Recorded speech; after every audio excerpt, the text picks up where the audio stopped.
Good morning, नमस्ते, अस्सलाम वालेकुम दोस्तों। हाजिर हूं मैं आज आपके सामने डेवऑप्स का नया लेक्चर लेके, जिसमें आज हमें देखना है कि कुबरनेटिस क्या होता है। बहुत दिनों से आप लोग मुझसे रिक्वेस्ट कर रहे हैं कि कुबरनेटिस पढ़ा दो, कुबरनेटिस पढ़ा दो, तो फाइनली भैया कुबरनेटिस लेके आ गया हूं मैं। कोई मसले वाली बात नहीं है। और आज का लेक्चर अगर आपने देख लिया तो कुबरनेटिस से रिलेटेड हर एक बात बिल्कुल क्लियर हो जाएगी, कोई मसला ही नहीं रह जाएगा। कुबरनेटिस से इजी आपको कुछ लगेगा ही नहीं। आप इसे कुबरनेटिस कहें या कुबरनेटिस कहें, कुछ भी कहें, कोई फर्क नहीं पड़ता। वो एक जबान है, कहने का लहजा है अपना अपना।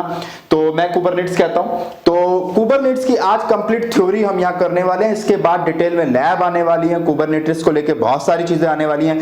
इवन मैं एक सर्टिफाइड कुबरनेटिस एडमिनिस्ट्रेटर का पूरा कोर्स भी लेकर आने वाला हूं, तो नो नीड टू वरी। लेकिन डेवऑप्स में जितना जरूरी है, बुनियादी बातें जितनी जरूरी हैं, फिलहाल हम उन्हें देखेंगे। और बहुत सारी इंटरेस्टिंग नई चीजें आज मैं आपको कुबरनेटिस के बारे में बताने वाला हूं, जो कोई नहीं बताएगा। ट्रस्ट में किसी ट्यूटोरियल, किसी वीडियो में, किसी ट्रेनिंग सेंटर में वो बातें नहीं बताई जाएंगी। छोटी छोटी बुनियादी बातें बताऊंगा, ठीक है। चले, अच्छी बात है। एक बात और कि भैया जो कुबरनेटिस पढ़ना चाहते हैं तो मेरी हाथ जोड़ के रिक्वेस्ट है, पहले डॉकर पढ़ दो। अगर डॉकर नहीं आपने पढ़ा मेरे वीडियो में तो फिर ये ना पढ़ें, क्योंकि ये उसके बाद का टॉपिक है। जब तक आप डॉकर नहीं पढ़ेंगे इसे पढ़ने का कोई फायदा नहीं होने वाला है। ऊपर टॉप पे आपको यहाँ पे नजर आ रहा होगा, लिंक नजर आ रहा है, इस पे क्लिक करें, पहले डॉकर पे जाएं, डॉकर पढ़ें, उसके बाद यहां पर आके आप इसे पढ़ें। Hi guys, I know that the pandemic has transformed our world in ways we could not have imagined. It has changed job roles and created new career opportunities. With cutting edge automation taking over every company process, cloud has emerged as a top skill to have in these times. For those keen, here is a perfect head start. Simplilearn has a super hands-on Cloud Architect Masters Bootcamp where you can champion not one, not two, but 3 top cloud platforms in a single program and without leaving your job for it. Align with Google, Microsoft and Amazon Web Services, 16 plus real life projects and 40 plus in-demand skills and 25 plus services with the world biggest names like Microsoft, Oracle, EY, etc. continually hiring cloud experts. This opportunity can be actually game changing for your career. Go to the link on our description to get started.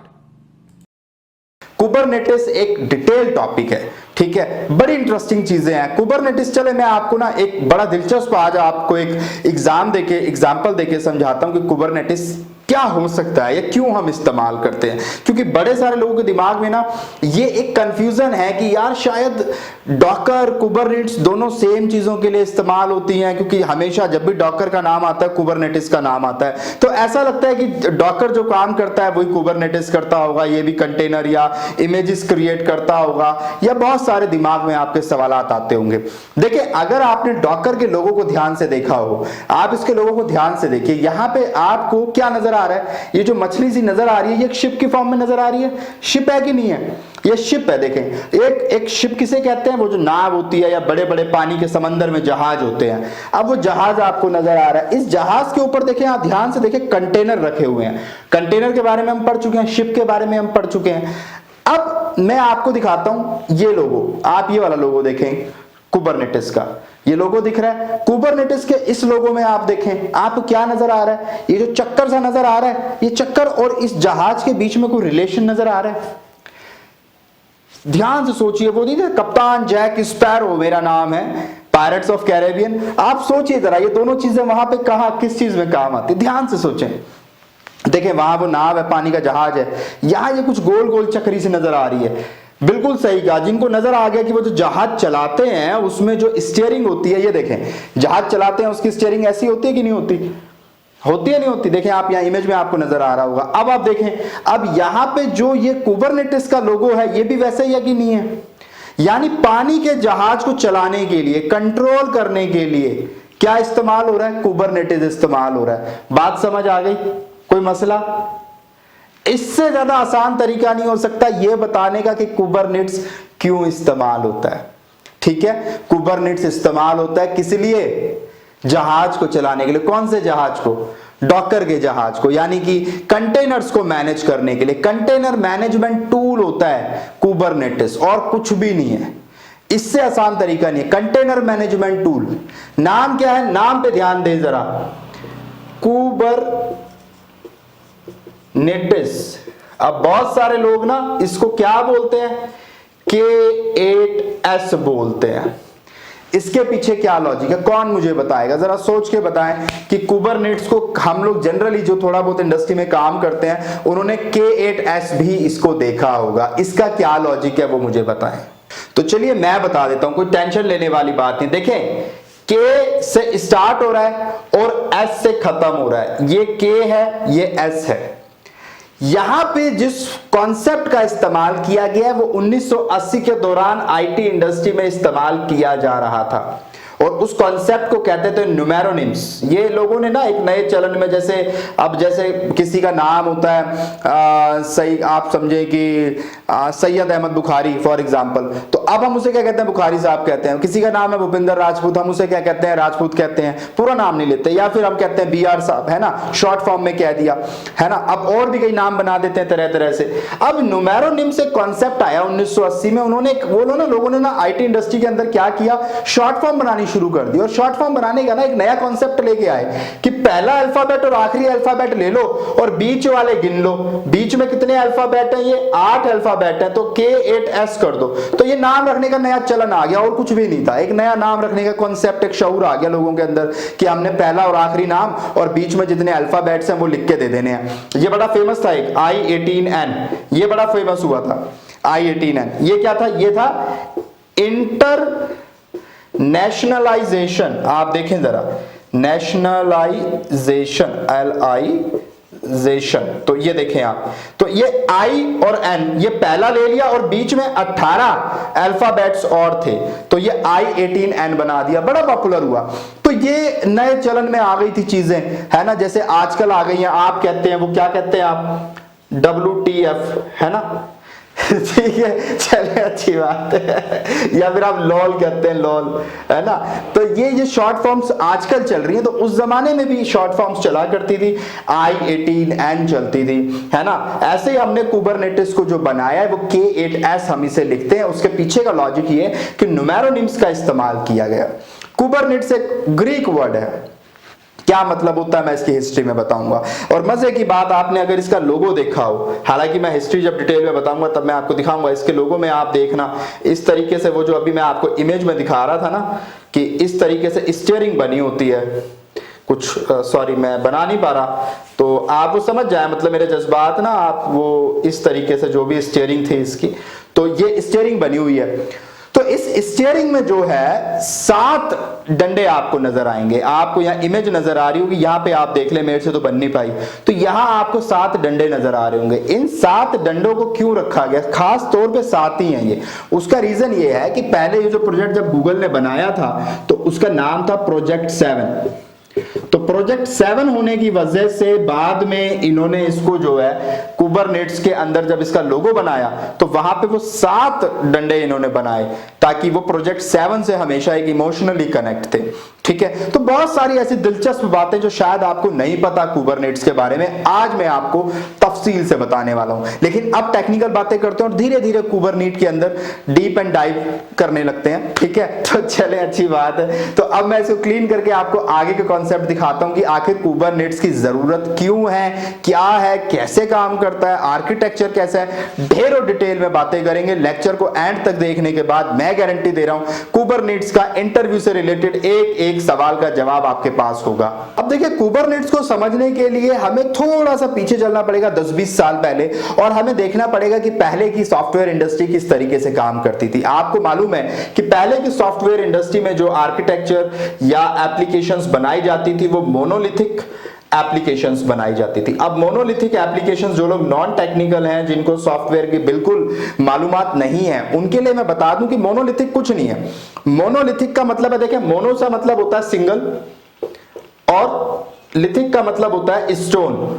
Single stone, यानी single stone का मतलब है कि आपने अपनी application को एक ही server के ऊपर चला दिया, उसके सारे कोड। आपकी एप्लीकेशन फर्ज करें आपकी फेसबुक है, अब फेसबुक के अंदर क्या है कि फेसबुक में बहुत सारी चीजें होती हैं, जैसे कि आपका लॉगिन पेज होता है, वहां पे आपकी न्यूज फीड होती है, वहां पे आप अपनी स्टोरी भी अपलोड कर सकते हैं, वहां पे आप अपने पोस्ट को भी अपलोड कर सकते हैं, वहां पे आपकी फ्रेंड लिस्ट भी होती है, वहां पे आपकी वो ब्लॉक लिस्ट भी होती है जहां आपने अपनी एक्स गर्लफ्रेंड को ब्लॉक किया होता है या एक्स बॉयफ्रेंड को ब्लॉक किया होता है। तो बहुत सारी इसके अंदर फीचर्स होते हैं। यहां पर इवन आप फेसबुक ऐड भी चला सकते हैं, आप यहां पे जो है फेसबुक में पेमेंट भी कर सकते हैं, और भी XYZ बहुत सारी चीजें। फेसबुक पेज आप क्रिएट कर सकते हैं, फेसबुक पेज की हम बात करें तो ये सारे फीचर्स हैं। अगर यही फेसबुक एप्लीकेशन मुझे मोनोलिथिक आर्किटेक्चर पे बनानी है तो इससे मतलब यह है कि पहले मैं इन सारी चीजों का एक कोड लिख लूं, वो कोड एक सिंगल, मैं एक ही बार में सारा कोड लिख लूं, लॉगिन से रिलेटेड कोड मैं सारा लिख दूं, न्यूज फीड से रिलेटेड मैं सारा कोड लिख दूं, और पूरा कोड लिखने के बाद वो हजारों लाखों का जितना भी कोड है वो सारा कोड लिखने के बाद मैं वो सर्वर पे अपलोड कर दूं। जो मेरा सर्वर है उस पे मैं उस कोड को चला दूं, मतलब कि कोड को रन करके जैसे भी करना है उसको मैं एक वार फाइल बनाऊंगा ना। अगर मैंने जावा में लिखा है फॉर एग्जांपल, तो मैं उस वार फाइल को बनाऊंगा और उस वार फाइल को मैं क्या करूंगा, अपने सर्वर के ऊपर अपलोड कर दूंगा। तो अब ये जो आर्किटेक्चर है ये है मोनोलिथिक, जिसमें क्या होता है कि सारे फीचर्स को आपने एक ही कोड बनाया, एक ही कोड में सारी राम कथा लिख दी आपने, ऊपर से नीचे उसमें लॉगिन का भी कोड डाल दिया, न्यूज फीड का भी कोड लिख दिया, उसी के अंदर पोस्ट अपलोड करने का कोड भी लिख दिया, फेसबुक पेज बनाने का कोड भी लिख दिया। सारे कोड आपने एक ही जगह लिख के सब कुछ करके कंपाइल वंपाइल करके आपने उसकी वार फाइल बनाई और उसको सर्वर पे डिप्लॉय कर दिया और एप्लीकेशन चला दी। तो ये पुराना मेथड था जिसमें हम ऐसा करते थे, इसको हम मोनोलिथिक एप्लीकेशन या आर्किटेक्चर बोलते थे, जिसमें कि एक एप्लीकेशन बना दी। अब इसी सर्वर का एक अपना डेटाबेस होगा। अब वो डेटाबेस जो है इस पूरी एप्लीकेशन का है, जिसमें कि न्यूज फीड भी है, लॉगिन भी है, स्टोरी भी है, पोस्ट भी है, फ्रेंड लिस्ट भी है, सारी चीजों के लिए आपने डेटाबेस भी प्रोवाइड करा दिया। लेकिन सिंगल डेटाबेस है, वो सारी चीजों को, सारे फीचर्स को मैनेज कर रहा है। ये जितने भी फीचर आपको नजर आ रहे हैं इन सबको मैनेज कर रहा है। अब सवाल ये है, यहां पे मसला क्या आ रहा था इस तरह के आर्किटेक्चर में कि यार अगर हमने इस फीचर को चेंज करना है, पोस्ट वाले फीचर को, क्योंकि मैक्सिमम डेटा जो अपलोड होता है वो पोस्ट में होता है, या तो आप फोटो अपलोड करते हैं या आप वीडियो अपलोड करते हैं, तो सबसे ज्यादा जो स्टोरेज चाहिए वो हमें पोस्ट के लिए चाहिए। फॉर एग्जाम्पल हम ऐसा मानते हैं, लेकिन क्योंकि ये मोनोलिथिक आर्किटेक्चर है तो हमने डेटाबेस तो हमारे सर्वर के साथ एक ही कनेक्टेड है। हम तो ये चाहते थे कि खाली पोस्ट के लिए अलग से डेटाबेस हो और वो बड़ा डेटाबेस हो, यानी स्टोरेज वहां ज्यादा हो, ज्यादा स्टोरेज मिल जाए या ज्यादा मेमोरी हमें उसको देनी है इस काम के लिए। तो वो यहां पे करना मुश्किल था, आप उसको स्केलेबल नहीं कर सकते, यहां स्केलिंग पॉसिबल नहीं है कि भाई अगर मैं ये चाहता हूं कि पोस्ट वाला जो काम है ये अलग से एक सर्वर पे चले, तो पॉसिबल नहीं है, क्योंकि ये सारा काम एक ही जगह चलना है, एक ही सर्वर पे चलना है। आर्किटेक्चर ही आपने ऐसे डिजाइन किया है, तो बड़े सारे मसले थे। अब आपने गलती से अगर इस कोड को चेंज करने की कोशिश करी, लॉगिन वाले कोड को चेंज करने की, या फिर आपने न्यूज फीड वाले कोड को चेंज करने की, तो हो सकता है इस कोड को चेंज करने की वजह से आगे के कोड भी ना चले।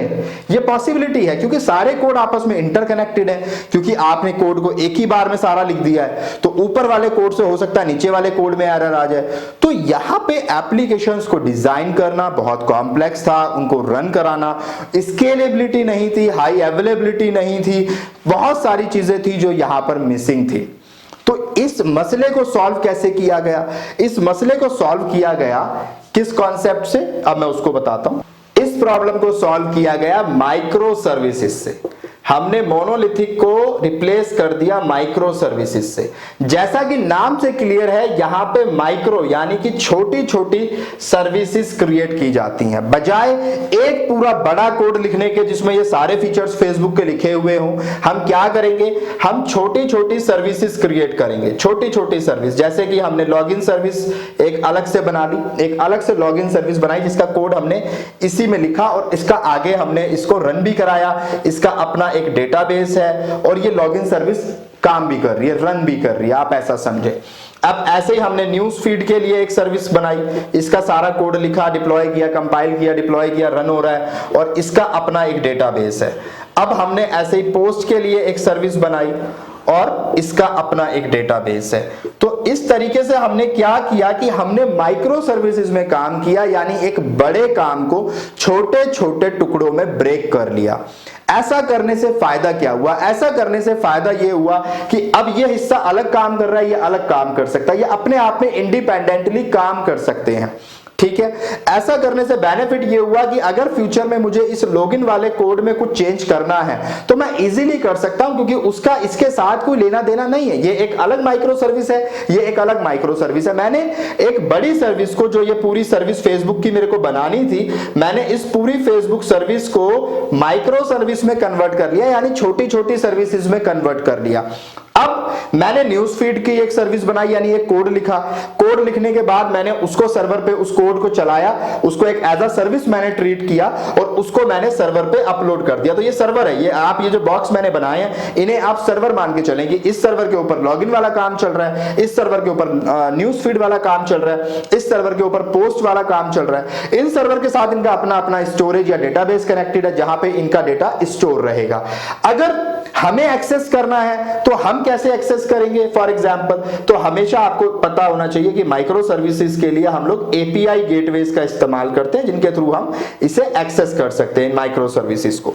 अब एपीआई गेटवे हमने लगा दिया। अभी आपको इसमें जाने की जरूरत नहीं है कि ये एपीआई गेटवे क्या होते हैं क्या नहीं होते, कोई टेंशन नहीं है। जस्ट मैं आपकी नॉलेज के लिए फिर भी आर्किटेक्चर में क्लियर कर दूं कि इन सब की अपनी एपीआई होती हैं, जिन एपीआई के थ्रू ये कम्युनिकेट करता है। एपीआई बस आप ऐसे समझ लें, एक ऐसी चीज है जो दो डिफरेंट चीजों के बीच में कम्युनिकेशन कराने के लिए काम आता है। फॉर एग्जांपल कि यहां मेरा एक यूजर बैठा है, ठीक है, यहां मेरा एक यूजर है जो गूगल क्रोम के थ्रू जो है एक्सेस करना चाहता है मेरी सर्विस को, तो वो एपीआई गेटवे के थ्रू आएगा। अब उसे अगर लॉगिन करना है तो वो लॉगिन वाले एपीआई के थ्रू जाएगा, उसने अगर न्यूज फीड में जाना है तो वो न्यूज फीड वाली एपीआई के थ्रू उससे कम्युनिकेट करेगा।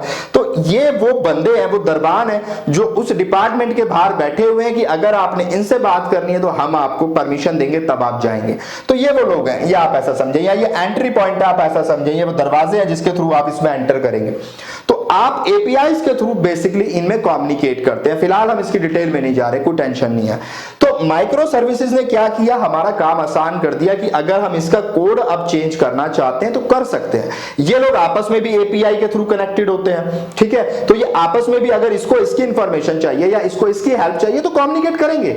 ऐसा नहीं है कि अब ये इसके साथ कम्युनिकेट नहीं करेगा, एपीआई के थ्रू ये कनेक्ट होंगे, यानी ये लूजली कपल्ड होते हैं। लूजली कपल्ड का मतलब है कि ये एक दूसरे के साथ कनेक्टेड भी होते हैं और नहीं भी होते हैं। ये कुछ ऐसा है ना, तो ये कुछ ऐसा है कि कनेक्टेड भी होते हैं और नहीं भी होते हैं, यानी खुद भी काम कर सकते हैं इंडिपेंडेंटली और मिलकर भी काम कर सकते हैं। दोनों तरीके की फीचर्स इनके अंदर अवेलेबल है। अब यहां पर भी एक मसला क्रिएट हुआ। मसला ये क्रिएट हुआ कि यार लॉगिन करने के लिए मुझे जो सर्वर चाहिए वो बड़े छोटे से सर्वर की जरूरत है, लेकिन जो पोस्ट अपलोड होते हैं, क्योंकि वो हजारों लाखों पोस्ट हर सेकंड अपलोड हो रहे हैं, वहां मुझे हैवी सर्वर की जरूरत है। अब यहां मैंने जो सर्वर यूज किया, सपोज करें उसकी 16 GB, 16 तो कम हो गई, उसकी सपोज करें 64 GB रैम है, ठीक है ना, और यहां जो मैंने सर्वर यूज किया उसकी भी 64 GB रैम है।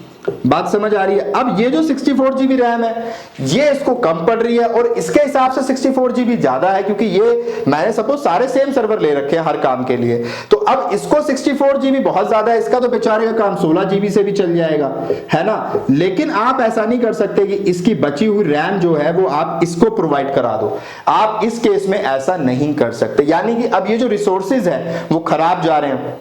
आई होप आपको बात समझ आ रही होगी। जिनको नहीं आ रही है वो डॉकर एक बार पढ़ें, शायद फिर ज्यादा बातें क्लियर होंगी, वो मैं पहले ही आपको इसलिए बोल चुका हूं। तो यहां पे अब जो है, जो मेरे रिसोर्सेज हैं वो खराब हो रहे हैं। अब वो रिसोर्सेज खराब हो रहे हैं क्योंकि सर्वर जो है मेरे किसी को कम सर्वर की रिक्वायरमेंट है, किसी को हैवी सर्वर की रिक्वायरमेंट है। तो अब क्या किया जाए? अब उसके लिए फिर एक कॉन्सेप्ट आया मार्केट में, कंटेनर्स का। कंटेनर्स का कॉन्सेप्ट आया। कंटेनर का बड़ा दिलचस्प कॉन्सेप्ट है। इस कॉन्सेप्ट के बड़े सारे फायदे हैं जो डॉकर में मैंने आपके साथ डिस्कस किए हैं। पहला फायदा तो यही है कि आपने अगर कोई एप्लीकेशन लिखी है, अब आपके लैपटॉप में हो सकता है तरह तरह के सॉफ्टवेयर पड़े हुए हों जिससे आपका कोड परफेक्टली रन कर रहा हो, लेकिन दूसरे बंदे के एनवायरनमेंट में हो सकता है वो ना रन करे ढंग से, उसके पास वो सॉफ्टवेयर पहले से ना पड़े हों जिसकी वजह से उसे रन कराना है उस कोड को। तो अब ऐसे केस में कंटेनर बहुत बढ़िया चीज है, ये एक इमेज क्रिएट कर देता है। वो इमेज एज इट इज आप जो है डॉकर जो है एक इमेज क्रिएट हो जाएगी आपके डॉकर पे, और वो इमेज आप किसी के साथ भी शेयर कर सकते हैं और वो भी उसको एज इट इज चला सकता है। कंटेनर्स के बहुत सारे बेनिफिट्स हैं। कंटेनर का एक बेनिफिट ये है कि यहां पे जैसे कि मैंने एक सर्वर के ऊपर एक ही सर्विस चलाई है, लॉगिन सर्विस, यहां पे मैं कंटेनर्स, मल्टीपल कंटेनर्स एक सर्वर के ऊपर क्रिएट करके ये सारी सर्विसेज एक ही सर्वर पे चला सकता हूं। यानी फॉर एग्जांपल अगर मेरे पास एक सर्वर है उसके ऊपर मैं मल्टीपल कंटेनर्स बना सकता हूं। अब ये कंटेनर मेरा हो गया सपोज लॉगिन के लिए, ये कंटेनर मेरा काम कर रहा है न्यूज फीड के लिए, ये कंटेनर मेरा काम कर रहा है पोस्ट के लिए। तो इस तरीके से हम मल्टीपल कंटेनर्स बना सकते हैं। तो कंटेनर्स एक स्टेप आगे की बात है। यानी अब जब हमने कंटेनर के कॉन्सेप्ट पे आ गए तो कंटेनर ने हमें एक बहुत फ्रीडम दे दी कि हम उस इमेज को कहीं भी लेके जा सकते हैं, विद इन सेकंड्स हम उसे रेडी कर सकते हैं। उसी तरीके के 50 कंटेनर चाहिए तो 50 कंटेनर बन जाएंगे। आपको कंटेनर की इमेज जस्ट चाहिए, आप उसको कहीं भी रन करा सकते हैं, किसी भी एनवायरनमेंट में रन करा सकते हैं। बहुत सारे मल्टीपल बेनिफिट्स हमें कंटेनर के नजर आए और यहां तक कि हमारे जो रिसोर्सेज हैं उनका हम बेहतर यूटिलाइजेशन कर पाए। ये बात हमें यहां तक समझ आ रही है। तो अब ये जो सारी कहानी हुई, यहां पे कुबरनेटिस की तो कहानी नहीं आई। कंटेनर तक तो चलो बात समझ आ गई कि इन सारे कॉन्सेप्ट्स के बाद हम कंटेनर को मार्केट में लेके आ गए और कंटेनर्स पे अब हमने अपनी माइक्रो सर्विसेज रन कराना शुरू कर दिया। हमारी इंडिविजुअल सर्विस जो है अब वो सर्वर पे रन ना करके इनको आप कंटेनर इमेजिन करिए कि ये कंटेनर के ऊपर रन कर रही है और हर कंटेनर का अपना डेटाबेस है। लेकिन अब सवाल क्या है, अब सवाल पे आते हैं। सवाल यह है कि भाई अगर मेरा कंटेनर जो है फॉर एग्जांपल मेरे पास ये एक कंटेनर है, इसके मेरे पास एक इमेज है, उस इमेज से मैंने क्या किया, मैंने एक कंटेनर डिजाइन कर लिया। ठीक है, मैंने एक डॉकर कंटेनर, मैंने अपना एक डॉकर कंटेनर रन करा दिया। ठीक है, अब मेरे को एक और कंटेनर क्रिएट करना है तो मैंने वही डॉकर की जो कमांड है दोबारा चला दी, एक और कंटेनर चल जाएगा। एक और कंटेनर क्रिएट करना है तो तीसरी वो कमांड दोबारा चला दूंगा, तीसरा कंटेनर बन जाएगा। पर इमेजिन करिए कि आपको यही 1000 कंटेनर बनाने हैं, आपको इसी इमेज के 1000 कंटेनर बनाने, तब क्या उसी कमांड को आप हजार बार चलाएंगे? आप एक ही कमांड को 1000 बार रिपीट करेंगे? प्रॉब्लम है कि नहीं है? अब दूसरा सवाल ये कि मेरे को सपोज करें मेरे पास मल्टीपल इमेजेस हैं, एक इमेज ये है, एक इमेज मेरे पास ये है, अलग अलग चीजों की इमेज है, अलग अलग सर्वर्स की इमेज है, अलग अलग एप्लीकेशंस की इमेज है, कुछ भी है, फॉर एग्जांपल कुछ भी आप माने। अब मुझे इन हर इमेज की 500 कंटेनर क्रिएट करने हैं, हर इमेज के 500 कंटेनर क्रिएट करने हैं। तो अब क्या मैं 500 बार कमांड चलाऊं? सवाल है। अब एक और सवाल आता है कि चलो मैंने कंटेनर क्रिएट कर लिए, मैं ये मानता हूं मैंने 500 कंटेनर क्रिएट कर लिए, लेकिन फ्यूचर में मुझे रियलाइज होता है कि मैंने बहुत ज्यादा कंटेनर बना दिए, मुझे तो सिर्फ 100 की जरूरत थी, मैंने 400 फालतू में बना रखे हैं। तो क्या अब मैं बैठ के उन 400 को डिलीट करूं, स्टॉप करूं? फिर एक सवाल है। यानी कि कंटेनर तो बहुत अच्छी चीज है, लेकिन ये कंटेनर कंट्रोल नहीं हो पा रहा। इसकी जो चीजें हैं, जो इसके अंदर मुझे स्केलेबिलिटी चाहिए कि भाई अगर मैं एक एप्लीकेशन चला रहा हूं, देखिए आज की डेट में चाहे नेटफ्लिक्स हो, चाहे आपका ZEE5 हो, चाहे आपका अमेजन प्राइम हो, इन सभी जगह पे कंटेनर्स का इस्तेमाल होता है। यही वजह है कि आज हजारों लाखों लोग, 50 लाख लोग भी अगर एक साथ अमेजन प्राइम पे लॉगिन कर लें तो भी उसका सर्वर डाउन नहीं होता। क्यों नहीं होता? क्योंकि वहां पे कंटेनराइजेशन हो रखा है और उनको कंट्रोल करने के लिए कुबरनेटिस पिक्चर के अंदर है। यानी कि कंटेनर्स जितने यूजर ज्यादा लॉगिन करेंगे और अगर उनको लगता है कि कम कंटेनर, सपोज करें आपकी एक कंटेनर 50 यूजर को हैंडल कर सकता है और मुझे इस समय 1000 लोग आ गए और मेरे पास सिर्फ 4 कंटेनर है, तो कुबरनेटिस क्या करेगा? कुबरनेटिस अपने आप इतने कंटेनर क्रिएट कर देगा कि 50 यूजर भी अगर हर किसी को हैंडल करें तो वो 1000 यूजर हैंडल हो जाए। अब जैसे क्रिकेट का मैच खत्म हो गया, 1000 लोगों ने लॉग आउट कर लिया, उन्हें कोई जरूरत ही नहीं है। तो अब यह भी होना चाहिए कि जितने फालतू कंटेनर हैं जो खाली पड़े हैं सारे डिलीट हो जाएं। यानी ऑटो स्केलिंग अपने आप होनी चाहिए। स्केल अप और स्केल डाउन, अगर मुझे बढ़ाने हैं नंबर ऑफ कंटेनर्स तो अपने आप बढ़ जाएं एज पर रिक्वायरमेंट, और मुझे घटाने हैं तो अपने आप घट जाएं। यही वजह है कि अमेजन प्राइम पे या डिज्नी हॉट स्टार पे जब क्रिकेट का मैच आता है एकदम से बहुत सारे लोग लॉग इन कर लेते हैं, जैसे विराट कोहली मैच खेलने आता है या जैसे ही कोई और खिलाड़ी बैटिंग करने आता है। तो ऐसे में क्या होता है, एकदम से ज्यादा कंटेनर्स क्रिएट हो जाते हैं ताकि हर यूजर आराम से वॉच कर सके और उसको बेस्ट एक्सपीरियंस मिले। जैसे विराट कोहली आउट होता है लोग हॉटस्टार बंद करना शुरू कर देते हैं। अब वो कंटिन्यूस मॉनिटरिंग हो रही है उसकी कि यूजर कम हो रहे हैं। जैसे यूजर कम हो रहे हैं तो उसी हिसाब से वो कंटेनर डिलीट होते जा रहे हैं, खत्म होते जा रहे हैं। यानी अपने आप कंटेनर क्रिएट होते जाएंगे नंबर ऑफ यूजर्स के बढ़ने पे, अपने आप कंटेनर्स खत्म होते जाएंगे नंबर ऑफ यूजर्स के घटने पे।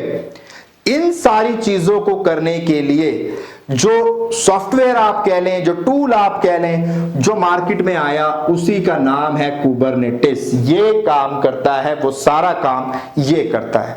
कब कंटेनर्स को बढ़ाना है, कब कंटेनर्स को घटाना है, ये काम ये करेगा। एक चीज और बता दूं कि ये सिर्फ डॉकर के लिए इस्तेमाल नहीं होता, किसी भी तरीके के कंटेनर के लिए, चाहे फिर वो कंटेनर डी हो, चाहे फिर वो रॉकेट हो, कोई भी कंटेनर आपका हो, सभी कंटेनर्स को ये सपोर्ट करता है। जबकि डॉकर के लिए उसका खुद का एक मैनेजमेंट टूल उसके पास है, ऑर्केस्ट्रेशन टूल उसके पास है, जो इसका कंपटीटर भी माना जाता है, इसका बड़ा पॉपुलर कंपटीटर माना जाता है, जिसका नाम है डॉकर स्वार्म। इसके कंपैरिजन में आपको दिखाऊंगा, डिटेल में पढ़ाऊंगा आपको। तो कुबरनेटिस की जो टक्कर है वो इसी के साथ है। तो डॉकर को हैंडल करने के लिए डॉकर स्वार्म होता है, लेकिन फिर भी लोग किसे इस्तेमाल करते हैं, कुबरनेटिस को इस्तेमाल करते हैं। क्यों? जस्ट बिकॉज ऑफ इसके बेनिफिट्स जो डॉकर स्वार्म के पास भी नहीं है।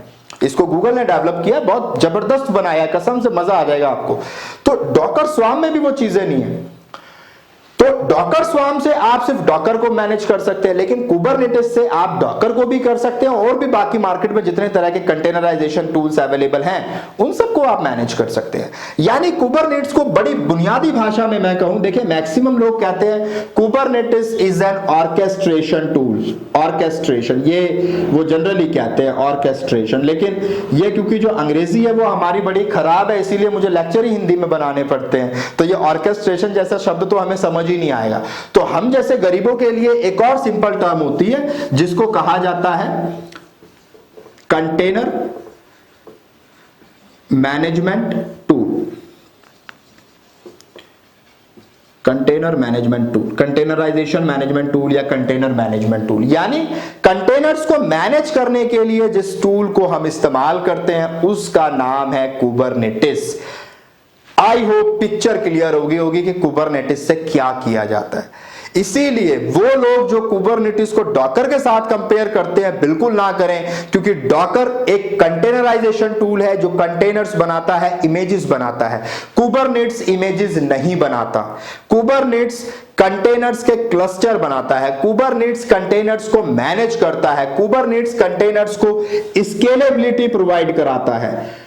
मैं लिख देता हूं फिर भी, अभी मैं हालांकि ये सब चीजें डिटेल में बताऊंगा। कुबरनेटिस कंटेनर्स को हाई अवेलेबिलिटी प्रोवाइड कराता है। ओके, ये सारी बातें आपको पता होनी चाहिए। तो कुबरनेटिस एक बड़ी दिलचस्प चीज है। ये आने के बाद से आज का सिनेरियो बदल गया, एप्लीकेशंस बनाने का, उनको रन कराने का पूरा तरीका बदल गया। कुबरनेटिस से लेकर बहुत सारी दिलचस्प चीजें हैं जो आज के लेक्चर में हम कवर करेंगे। अगले लेक्चर में इसकी लैब भी मैं आपको करके दिखाऊंगा, और फिर डेवऑप्स फिनिश होने के बाद मैं कुबरनेटिस की एक अलग से सीरीज लेके आऊंगा जिसे मैं गूगल क्लाउड के ऊपर करके दिखाऊंगा। उसकी वजह यह है कि कुबरनेटिस को गूगल ने ही डेवलप किया है, इसीलिए उसके ऊपर इसके फीचर्स बहुत अच्छे तरीके से सिंप्लीफाइड वे में आपको मिलेंगे। AWS कुबरनेटिस को सबसे एंड में लेकर आया। AWS सबसे पुराना क्लाउड है, लेकिन कुबरनेटिस को वो सबसे एंड में लाया।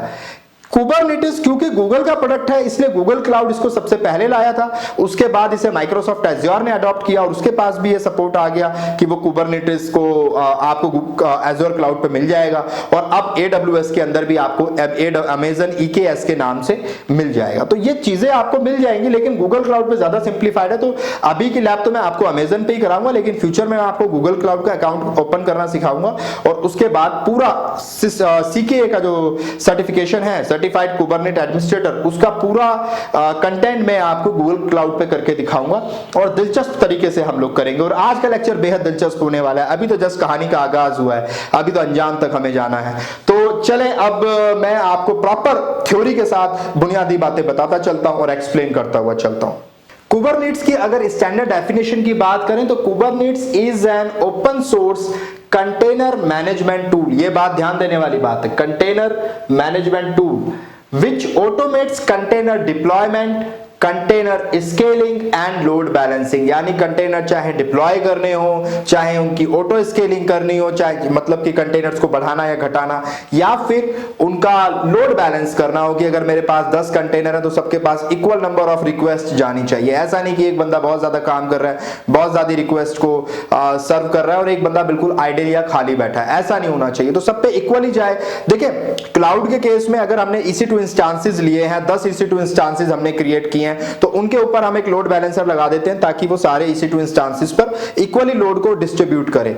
यही कंटेनर्स पे अगर काम करना चाहते हैं कि बहुत सारे कंटेनर बने हुए हैं और उनके ऊपर भी एक लोड बैलेंसर लगा दिया जाए जो इन सारे कंटेनर्स पे इक्वली रिक्वेस्ट को डिस्ट्रीब्यूट करे, उसके लिए कुबरनेट्स का इस्तेमाल किया जाता है। ये बात भी आपको समझ आ गई। और ये क्या कर सकता है, it schedules, runs and manages isolated container. यानी कंटेनर कब चलाने हैं, सपोज आप कहते हैं 2 घंटे बाद अपने आप 200 कंटेनर क्रिएट हो जाने चाहिए, हो जाएंगे।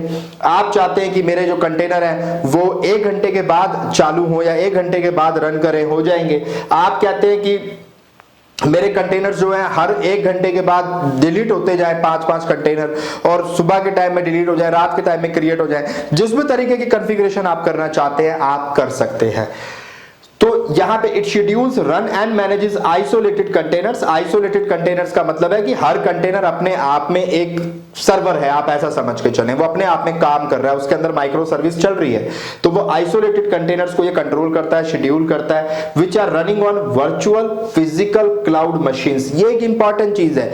कुबरनेटिस ऐसा नहीं है कि सिर्फ क्लाउड पे काम करेगा। आप सिर्फ अमेजन के साथ काम कर सकते हैं या माइक्रोसॉफ्ट एज्योर के साथ ये सर्विस को इस्तेमाल कर सकते हैं। अगर आपका ऑन प्रीमाइसेस के अंदर आपके फिजिकल सर्वर हैं, उनके ऊपर इस तरह का कोई काम चल रहा है, उनके ऊपर आपने कंटेनराइजेशन किया हुआ है, तो वहां भी आप कुबरनेटिस सर्विस ले सकते हैं, कंट्रोल कर सकते हैं। यानी कि आप अपने वर्चुअल मशीन्स के ऊपर कंटेनर क्रिएट कर सकते हैं और उन पे कुबरनेटिस का इस्तेमाल कर सकते हैं।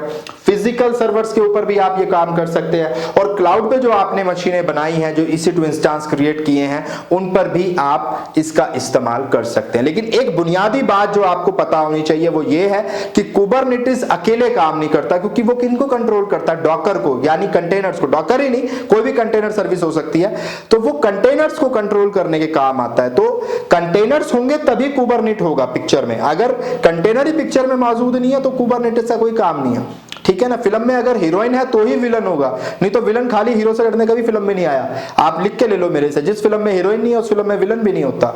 विलन वही होता है जहां हीरोइन होती है, ठीक है। तो मेरी जो हीरोइन है ना वो ये कंटेनर है और मेरा जो विलन है वो ये कुबरनेटिस है। चले कोई बात नहीं, मिसाल थोड़ी सी खराब हो गई, चले अच्छी बात है। तो आप कहने का मतलब ये कि कुबरनेटिस आप वर्चुअल मशीन्स पर भी लागू कर सकते हैं। कंटेनर्स वर्चुअल मशीन पे आप कंटेनर बना लें, आप फिजिकल मशीन पे कंटेनर्स क्रिएट कर लें, या आप क्लाउड पे कंटेनर्स क्रिएट कर लें और उसके बाद उनके ऊपर आप कुबरनेटिस से उनको मैनेज कर सकते हैं। All top cloud provider support Kubernetes. आज की डेट में तीनों टॉप क्लाउड प्रोवाइडर, चाहे वो अमेजन हो, चाहे वो एज्योर हो, चाहे वो गूगल क्लाउड हो, तीनों पे कुबरनेटिस का सपोर्ट मिलता है और बहुत अच्छे से वो इस सर्विस को सपोर्ट करते हैं। हिस्ट्री की बात करें, क्योंकि हिस्ट्री मेरी हमेशा से बड़ी पसंदीदा चीज रही है और चीजों के बारे में जानना मजा भी तब आता है जब हमें उसका थोड़ा इतिहास पता हो, है ना। तो हिस्ट्री पता हो। तो यहाँ पे देखिए हिस्ट्री में क्या लिखा है कि कुबरनेटिस को गूगल ने डेवलप किया था। Google developed an internal system called Borg. Borg ये स्टार वार जो आपकी मूवी है ना, उसके अंदर एक कैरेक्टर का नाम भी है, तो उसके बेस पे इन्होंने नाम रखा था बॉर्ग। तो गूगल ने क्या किया, इसको अपने कंटेनराइजेशन सर्विस को कंट्रोल करने के लिए उन्होंने एक प्रोजेक्ट बनाया था जिसको उन्होंने नाम दिया बॉर्ग।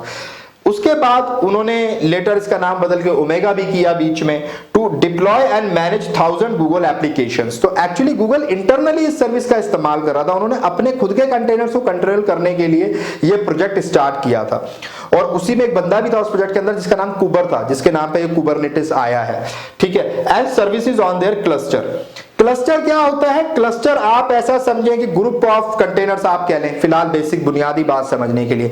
ग्रुप जो होता है ना किसी भी चीज का, group of nodes, group of containers, उनको हम क्लस्टर कहते हैं। तो उन services on their cluster, cluster मतलब ग्रुप ऑफ कंटेनर्स आप कह सकते हैं। In 2014, Google introduced Kubernetes and open source platform। अब गूगल का ना दिल बदल गया, उसने कहा नहीं यार ये सबके लिए होना चाहिए। तो देखें कोई भी कंपनी इतनी सीधी तो नहीं होती कि ऐसा वो करना चाहे, लेकिन इसका रीजन ये रहा कि इनके जो डेवलपर्स थे उन्होंने ये माना कि अगर हम इस सर्विस को अपने तक रखेंगे तो फिर इसमें ना वो चेंजेस नहीं हो पाएंगे, लोग इसके अंदर कंट्रीब्यूट नहीं कर पाएंगे, और फिलहाल वो उसको डेवलप करना चाहते थे, उनका खुद भी फायदा था। ठीक है, तो उन्होंने क्या किया, इसको एक ओपन सोर्स बना दिया, और ओपन सोर्स बनाने के साथ उन्होंने इसको डोनेट भी कर दिया। यानी आज की डेट में गूगल इसका मालिकाना हक नहीं रखता, उन्होंने डोनेट करके किसको दे दिया? क्लाउड नेटिव कंप्यूटिंग फेडरेशन, इसको फाउंडेशन को। तो CNCF को इन्होंने डोनेट कर दिया कि भाई आप इसको संभालें, ये एक ऑर्गेनाइजेशन है जो इस चीजों पे काम करती है। क्लाउड नेटिव, यहां पे आपको ध्यान देना पड़ेगा, क्लाउड नेटिव कंप्यूटिंग फाउंडेशन, ये इसका फुल फॉर्म है। तो इनको इन्होंने डोनेट कर दिया। अच्छा एक चीज और बता दूं, बुनियादी डिफरेंस, क्लाउड और क्लाउड नेटिव दो अलग चीजें हैं। कई बार ये टर्म आ जाती है, हालांकि इंटरव्यू में कोई आपसे पूछेगा नहीं, पर मुझे शौक है थोड़ा फालतू बताने का तो मैं बता रहा हूं। क्लाउड और क्लाउड नेटिव में भी बुनियादी फर्क होता है। क्लाउड आप ऐसा समझें कि आप दूसरे का सर्वर इस्तेमाल कर रहे हैं जो कहीं और रखा हुआ है। जैसे कि मैं अगर AWS के ऊपर EC2 इंस्टेंस बना रहा हूं तो एक्चुअल में उनके कहीं सर्वर रखे होंगे, उसी के ऊपर मैं अपना इंस्टेंस क्रिएट कर रहा हूं, यानी मैं दूसरे की मशीन इस्तेमाल कर रहा हूं, उसको हम क्लाउड कहते हैं, जो क्लाउड कहीं और चीजें रखी हुई हैं। क्लाउड नेटिव क्या है? क्लाउड नेटिव का मतलब है कि क्लाउड पे जो अच्छे फीचर्स हैं, जो अच्छी क्वालिटीज हैं, उनका इस्तेमाल करके आगे कुछ नया डेवलप करना, that is cloud native. Cloud native और क्लाउड एक अलग चीजें हैं, तो इनका बुनियादी डिफरेंस ये होता है। चले छोड़ें उस बात को, मैं डिटेल में नहीं जा रहा। अच्छा, कुबरनेटिस में एक और मजेदार बात है कि कुबरनेटिस को करने के लिए, इसकी प्रैक्टिस करने के लिए जरूरी नहीं है कि आपके पास AWS अकाउंट हो या आपके पास कोई स्पेशल कुछ ऐसा हो या पेड सॉफ्टवेयर हो। इसको इतने सारे लोगों ने ओपन करने का फायदा ये हुआ, ओपन सोर्स बनाने का फायदा ये हुआ कि आज कुबरनेटिस की प्रैक्टिस करने के लिए, सीखने के लिए हजारों तरीके मौजूद हैं। ऑनलाइन अगर आप कुबरनेटिस पढ़ना चाहते हैं, सीखना चाहते हैं, तो कुबरनेटिस प्लेग्राउंड नाम से आप जैसे ही गूगल में सर्च करेंगे आपको नजर आ जाएगा। वहां जाके आपको एक मास्टर, एक नोड मिलेगा, आप उस पर काम कर सकते हैं। मास्टर नोड क्या है वो मैं अभी आऊंगा जब इसके आर्किटेक्चर की बात करेंगे। तो आप वहां प्रैक्टिस कर सकते हैं। ऐसे प्ले विद कुबरनेटिस नाम से आप जब गूगल पर सर्च करेंगे आप वहां प्रैक्टिस कर सकते हैं। प्ले विद कुबरनेटिस क्लासरूम, यहां पर भी आप प्रैक्टिस कर सकते हैं। ये ऑनलाइन है, यानी कुछ इंस्टॉल करने की जरूरत नहीं है, कोई पेड या पैसे भी देने की जरूरत नहीं है। अगर आप क्लाउड सर्विस पे प्रैक्टिस करना चाहते हैं तो हम गूगल कुबरनेटिस सर्विसेज पे कर सकते हैं, गूगल क्लाउड के ऊपर जाके। एज़्योर कुबरनेटिस सर्विसेज है एज़्योर के ऊपर, और अमेज़न के ऊपर अमेज़न EKS के नाम से ये सर्विस मौजूद है, आप वहां प्रैक्टिस कर सकते हैं। अब अगर आप अपने लैपटॉप में कोई सॉफ्टवेयर इंस्टॉल करके वो प्रैक्टिस करना चाहते हैं, ऑनलाइन भी नहीं करना चाहते, क्लाउड पे भी नहीं करना चाहते, तो मिनी क्यूब बड़ा फेमस है। मिनी क्यूब को आप इंस्टॉल कर लें, इसकी सारी गाइड जो है इंस्टॉल करने की वो इसकी ऑफिशियल वेबसाइट पे, कुबरनेटिस की ऑफिशियल वेबसाइट पे आपको मिल जाएगी। उसको फॉलो करते हुए आप मिनी क्यूब्स को इंस्टॉल करें और वहां भी कुबरनेटिस की पूरी प्रैक्टिस कर सकते हैं। यानी कुबरनेटिस को सीखने के लिए बहुत इजी चीजें मार्केट में अवेलेबल है। आज की डेट में अगर आपको कुबरनेटिस आता है और बहुत अच्छे से आता है तो आपके जॉब के चांसेस बढ़ते हैं, प्रमोशन के चांसेस बढ़ते हैं, और आप कोई अंदर एक कॉन्फिडेंस भी आता है, क्योंकि ये मार्केट में सबसे ज्यादा डिमांडिंग टूल है। इसीलिए बार बार कमेंट्स में भी आप मुझसे रिक्वेस्ट कर रहे थे और बहुत लंबे टाइम से आप इस चीज को रिक्वेस्ट करते हुए आ रहे हैं। लेकिन मैं आपको बता दूं कि this is the last tool in my series. मेरी ये डेवऑप्स की सीरीज कुबरनेटिस के बाद फिनिश हो जाएगी। कुछ पेंडिंग टॉपिक्स मैं जरूर कराऊंगा, लेकिन इसके बाद हमारी ये डेवऑप्स सीरीज पूरी हो जाएगी। सो आई एम रिक्वेस्टिंग यू कि भाई इसके बाद डेवऑप्स के अंदर किसी टूल की रिक्वायरमेंट नहीं है फ्रॉम माई साइड। ऐसे तो हजारों टूल आते हैं, आप उनकी रिक्वेस्ट मेरे को कर सकते हैं, बट इस सीरीज को हम यहां ऑफिशियली फिनिश करेंगे। और नो नीड टू वरी, इसको पढ़ने के बाद आप अपने आप में डेवऑप्स इंजीनियर हैं, आपको डेवऑप्स की वो सारी मालूमात हासिल है, वो सारी नॉलेज हासिल है जिसके बेस पे आप जाके इंटरव्यू दे सकते हैं, अपना इंटरव्यू इजीली क्रैक कर सकते हैं। मैं गारंटी दे रहा हूं आपका इंटरव्यू निकल जाएगा अगर मेरे पढ़ाए हुए टूल्स आप रट के, पढ़ के, समझ के जाएंगे। ठीक है, बहुत जरूरी है, रटना भी बहुत जरूरी है, ऐसा नहीं है खाली समझ से काम चलेगा। ठीक है, तो नहीं तो नंबर लड़कों के भी ज्यादा आया करते, ठीक है ना, लेकिन लड़कों के नंबर हमेशा कम आते हैं, पढ़ाते अच्छा है पर नंबर कम आते हैं। अब मैं आगे के लॉजिक नहीं दूंगा, आप समझ गए होंगे। चले, तो ऑनलाइन प्लेटफॉर्म फॉर कुबरनेटिस हो गया, ये भी हो गया, ये भी हो गया, बहुत सारी बातें हमने इसकी थ्योरी की पढ़ ली। अब कुछ और बुनियादी बातें देखते हैं। अब देखिए जरा कि बिना कुबरनेटिस के आखिर क्या प्रॉब्लम आ रही थी हमारे कंटेनर्स के अंदर, चाहे फिर वो डॉकर की बात हो या कोई और कंटेनर हो, हमारा किसी और कंटेनराइजेशन टूल से हमने बनाया हो, चाहे वो कंटेनर डी हो या फिर रॉकेट हो, किसी की भी हेल्प से हमने बनाया हो। Container can not communicate with each other. जो कंटेनर होते हैं वो एक आइसोलेटेड एंटिटी होते हैं, एक कंटेनर दूसरे के साथ बात नहीं कर सकता। ठीक है, तो वो एक दूसरे के साथ बात नहीं कर सकते, एक दूसरे के साथ वो मतलब फाइल्स को इस तरह से शेयर नहीं कर सकते, बहुत सारे मसले थे उनके साथ। ऑटो स्केलिंग, ये कंटेनराइजेशन की जब भी बात होगी ना, उनके इश्यूज क्या है, ये सबसे बड़ा इशू है कि ऑटो स्केलिंग नहीं हो सकती, एक ऑटो स्केलिंग नहीं हो सकती और एक लोड बैलेंसिंग नहीं हो सकती, ये दो काम नहीं हो सकते। और इन दोनों काम के बिना कंटेनर्स का इस्तेमाल हम नहीं कर सकते प्रॉपरली, क्योंकि अगर हम कंटेनर्स में अपनी एप्लीकेशन को चला रहे हैं तो अगर नंबर ऑफ यूजर ज्यादा हो गए तो हमें चाहिए कि ज्यादा कंटेनर क्रिएट हो जाए। अब उसके लिए हमें कोई बंदा चाहिए ना, हर टाइम हम तो नहीं बैठ के देख सकते, तो उसके लिए हमें कोई टूल चाहिए जो अपने आप कंटेनर्स को क्रिएट कर दे, अपने आप कंटेनर्स को जो है कम कर दे अगर नंबर ऑफ यूजर्स कम हो गए हैं। तो एप्लीकेशन जो है वो स्केलेबल अपने आप हो, अपने आप वो अपने साइज को घटा बढ़ा सके, तो ये चीज कौन कर सकता है, कुबरनेटिस कर सकता है। तो बिना उसके प्रॉब्लम आ गई कि ऑटो स्केलिंग नहीं हो सकती कंटेनर्स की। डॉकर के पास अपना एक टूल होता है डॉकर स्वार्म के नाम से, काफी पॉपुलर भी है, लेकिन ये फिर भी इसका जो मार्केट शेयर है वो सिर्फ 11% का है और कुबरनेटिस का शेयर 57% का है। तो आप देख सकते हैं कि कुबरनेटिस मार्केट में कितना ज्यादा पॉपुलर है। डॉकर स्वार्म सिर्फ 11% यूज होता है, यानी जो खुद डॉकर पे काम कर रहे हैं वो भी इसको इस्तेमाल नहीं करते, इसको इस्तेमाल करते हैं। ये कुछ ऐसा ही है कि सब्सक्राइबर टेक्निकल गुफ्तगू के पढ़ कहीं और रहे हैं चले, अच्छी बात है। तो डॉकर स्वार्म जो है वो आपका 11% ही यूज हो रहा है, यानी डॉकर का खुद का टूल यूज नहीं हो रहा डॉकर इस्तेमाल करने के लिए, कुबरनेटिस यूज हो रहा है। भाई अगले ने चीज इतनी अच्छी बनाई है। अब गूगल वाले यार कोई मतलब कोई गली मोहल्ले के डेवलपर तो है नहीं, अपने आप में नाम है मतलब गूगल का, है ना, दुनिया में शायद ड्रीम कंपनी होगी गूगल लोगों के लिए जॉब करने के लिए। तो उसका अगर कोई टूल है यार, उसने कोई डेवलप किया है तो ऑफकोर्स वो एक अच्छा टूल होगा, और है नो डाउट। तो बहुत अच्छा उन्होंने टूल बनाया। तो जो डॉकर है वो नॉर्मली खुद से ऑटो स्केलिंग और ये नहीं कर सकता, फिर डॉकर स्वार्म के थ्रू आप कर सकते हैं कि नहीं, ये मैं आपको डिफरेंस में बताऊंगा, अभी मैं डॉकर स्वार्म पे नहीं जा रहा, ठीक है, मैं इसकी बात नहीं कर रहा। Containers have to be manage carefully. अब कंटेनर्स को हर टाइम हमें ध्यान देना पड़ेगा, किस कंटेनर्स में क्या चीजें करनी है, कौन सी इमेज कहां पे क्रिएट करनी है, किस इमेज से कितने कंटेनर क्रिएट होने हैं, कितनी देर के लिए क्रिएट होने हैं, बहुत सारी चीजें ऐसी हैं जो हमें देखनी पड़ेंगी, बड़े सारे मसले थे। अब इन सारी प्रॉब्लम्स को करने के लिए हमें एक टूल चाहिए था, है ना, हमें एक टूल चाहिए था जो ये सारी प्रॉब्लम सॉल्व कर दे। जैसे आपको एक टीचर चाहिए था जो आपको कुबरनेटिस पढ़ा दे, तो आपको भूपिंदर राजपूत मिल गया। तो ऐसे डॉकर वालों को क्या मिल गया, कुबरनेटिस मिल गया इन्हें, ठीक है ना, इन्हें तो समझो खुदा मिल गया इनके लिए। तो अब इन्होंने क्या किया कि भाई इसके बड़े सारे फीचर है, लंबी चौड़ी लिस्ट है इनके फीचर्स की। पहली लिस्ट है ऑर्केस्ट्रेशन, ये आपको बहुत ज्यादा सुनने को मिलेगा कुबरनेटिस की, जहां भी बात होगी, और जिन लोगों की अंग्रेजी बड़ी अच्छी है और एचआर में अगर कोई खूबसूरत सी लड़की हुई तो वो डेफिनेटली आपकी बात को नकार देगी अगर आप कहेंगे ना कि Kubernetes is a container management tool, कहेगी have you ever heard Kubernetes orchestration tool, तो वो इस तरीके से बोलेगी, ठीक है। तो ऑर्केस्ट्रेशन का मतलब भी वही होता है यार, ठीक है ना, लेकिन हमने, क्योंकि हम देसी बंदे हैं तो हम उतने नहीं जानते। लेकिन ऑर्केस्ट्रेशन का असल मतलब, अगर वो आपको ऑर्केस्ट्रेशन के बारे में बोले ना, कुबरनेटिस एक ऑर्केस्ट्रेशन टूल है, तो उन्हें कहिएगा मैडम ऑर्केस्ट्रेशन का एक्चुअल मतलब होता है clustering of any number of containers running on different network. लेकिन उसके अलावा भी कुबरनेटिस बहुत कुछ करता है, ऑटो स्केलिंग भी कर रहा है, लोड बैलेंसिंग भी कर रहा है, ठीक है। तो एक्चुअली में तो ये एक मैनेजमेंट टूल है, लेकिन ठीक है आप ऑर्केस्ट्रेशन कहना चाहते हैं तो मान लेते हैं, क्योंकि रखना तो आप नहीं है फाइनली, चलें अच्छी बात है। तो ऑर्केस्ट्रेशन का मतलब है clustering of any number of containers.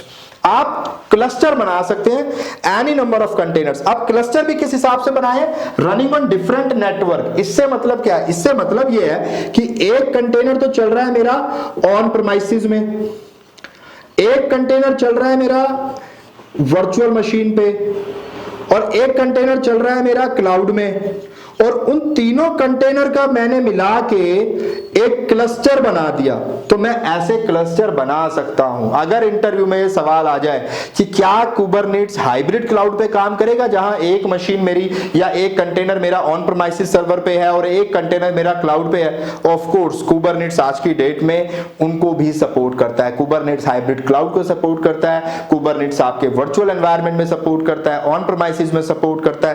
वो सारी चीजें जो आप सोच भी नहीं सकते, कुबरनेट्स उन्हें सपोर्ट करता है। तो आप आंख बंद करके हां कह सकते हैं। बहुत कम लिमिटेशंस इसकी हैं, अदरवाइज मैक्सिमम चीजों को सपोर्ट करता है।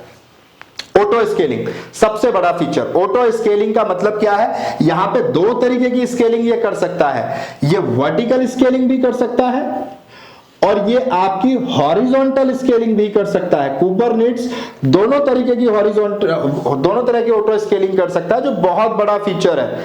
ये स्केलिंग वर्टिकल और हॉरिजॉन्टल दोनों कर दे, ये अपने आप में बड़ी बात है। वर्टिकल स्केलिंग का क्या मतलब है? वर्टिकल स्केलिंग का मतलब है कि अगर मेरे पास एक कंटेनर है जिसको इस समय 2 GB रैम मिली हुई है फॉर एग्जांपल, तो मैं उसी कंटेनर की एग्जिस्टिंग कैपेसिटी को बढ़ा सकता हूं। तो देखिए, ये लाइन होती है वर्टिकल लाइन, ये लाइन होती है हॉरिजॉन्टल लाइन। ये मैं उनके लिए बता रहा हूं जो नॉन टेक्निकल लोग हैं। वर्टिकल का मतलब होता है ऐसे खड़ा, ठीक है ना, जैसे ये वाली जो लाइन है ना, ये वर्टिकल कहलाएगी, और ये वाली जो बोर्ड की लाइन है ना, ये जो पट्टी बोर्ड पे बनी हुई है, ये हॉरिजॉन्टल है, लेटी हुई है ना। तो अब होगा क्या, वर्टिकल का मतलब है जमीन से आसमान की तरफ जाना। तो किसी चीज की जब कैपेसिटी बढ़ेगी तो ऑफ कोर्स ऊपर की तरफ जाएगी, मेरी हाइट बढ़ेगी तो ऊपर की तरफ जाएगी, पेड़ जब लंबा होगा तो ऊपर की तरफ जाएगा, है ना। तो अब वर्टिकल स्केलिंग का मतलब है उसके रिसोर्सेज को बढ़ाना। उसकी 2 GB रैम को बढ़ा के मैंने 4 GB कर दिया, ठीक है ना, अब 2 से 4 हो गई, तो उसको बोलेंगे वर्टिकल स्केलिंग।